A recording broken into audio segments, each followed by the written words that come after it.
అడవిని సైతం వెలుగు కదా, ఎల్లలు లేని చల్లని గాలి అందరి కోసం అందును కాదా, ప్రతి మదిని మీటే ప్రభాత గానం, పదే పదే మీటే సుధా విలాపం.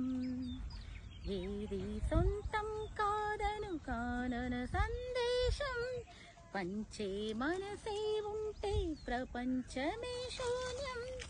ఇది తెలియక దనననన దిశలెరుగని గమనము కదా, తరలి రాద తనే వసంతం.